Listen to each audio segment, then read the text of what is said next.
लोकसभा चुनाव से पहले समाजवादी पार्टी के राष्ट्रीय अध्यक्ष अखिलेश यादव पिछड़ा, दलित और अल्पसंख्यकों को एकजुट करने में लग गए हैं। इसी कड़ी में यूपी के पूर्व सीएम अखिलेश पूर्वांचल एक्सप्रेसवे पर साइकिल चलाएंगे। इस यात्रा की जानकारी समाजवादी पार्टी ने सोशल मीडिया प्लेटफॉर्म पे भी दी है। सपा की तरफ से लिखा गया है, दिनांक 30 अक्टूबर को लखनऊ में माननीय राष्ट्रीय अध्यक्ष श्री अखिलेश यादव जी पूर्वांचल एक्सप्रेसवे से जनेश्वर मिश्र पार्क तक पीडीएस साइकिल यात्रा में सम्मिलित होंगे। मिली जानकारी के अनुसार अखिलेश यादव गोसाईगंज में पूर्वांचल एक्सप्रेसवे से साइकिल चलाने की शुरुआत करेंगे। इस यात्रा को लखनऊ स्थित जनेश्वर मिश्र पार्क पर आकर समाप्त करेंगे। वो पार्क में जनेश्वर मिश्र की प्रतिमा पर पुष्पांजलि भी अर्पित करेंगे। सपा प्रमुख अखिलेश यादव गोसाईगंज के पूर्वांचल एक्सप्रेसवे से साइकिल चलाने की शुरुआत कर रहे हैं। इसके बाद वो Amul plant, SCL, CG city, Palassio mall, Ekana stadium से होते हुए बंधे से चढ़ते हुए सीधे जनेश्वर मिश्र पार्क तक साइकिल चलाएंगे।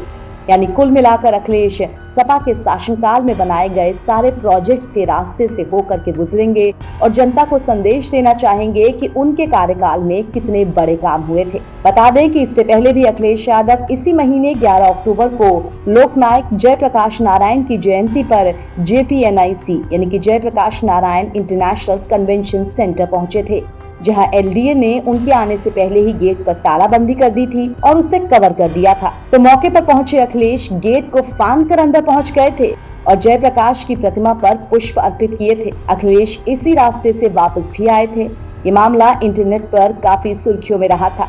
अब एक बार फिर से जनेश्वर मिश्र पार्क तक साइकिल चलाकर अखिलेश अपने कार्यकर्ताओं को संबोधित करने के लिए तैयार हैं। बता दें कि कल भी अखिलेश यादव इंडिया और इंग्लैंड वर्ल्ड कप का क्रिकेट मैच देखने इकाना स्टेडियम पहुंचे थे और वहां समाजवादी पार्टी के कार्यों को गिना दिया था। इकाना में अखिलेश की मौजूदगी ये बता गई कि वो आगामी चुनाव के लिए एक्टिव मोड में आ चुके हैं और ऐसे बड़े इवेंट्स में मिल रहे सपा के कामों को गिनाने का एक भी मौका छोड़ना नहीं चाहते। आज ये मैच दुनिया के न जाने कितने देशों में देखा गया होगा। ये पहचान अगर किसी ने बना करके दी तो समाजवादियों की देन है, समाजवादी सरकार की देन है। बीजेपी ने तो केवल इतना किया है कि जो भगवान के नाम पर इकाना स्टेडियम था उसका नाम बदल दिया। अब सपा साइकिल यात्रा के दौरान PDA और जातिगत जनगणना के अपने मुद्दों को जनता के बीच लेकर जा रही है। इसके साथ ही अखिलेश यादव साफ कह चुके हैं कि बीजेपी को हराने के लिए PDA बड़ी भूमिका निभाएगा। इसके अलावा अखिलेश यादव अपनी इस साइकिल यात्रा के जरिए सत्ताधारी पार्टी बीजेपी पर जमकर निशाना साधने की तैयारी में है। सपा लोकसभा चुनाव को लेकर तैयारी कर रही है। हालांकि अभी इंडिया गठबंधन में यूपी में सीट शेयरिंग की बात पक्की नहीं हुई है। तो अब देखना है कि यूपी की 80 सीटों में से सपा कितनी सीटों पर चुनाव लड़ पाती है और जीत हासिल कर पाती है, क्योंकि मेहनत पूरी हो रही है। NBT ऑनलाइन की रिपोर्ट।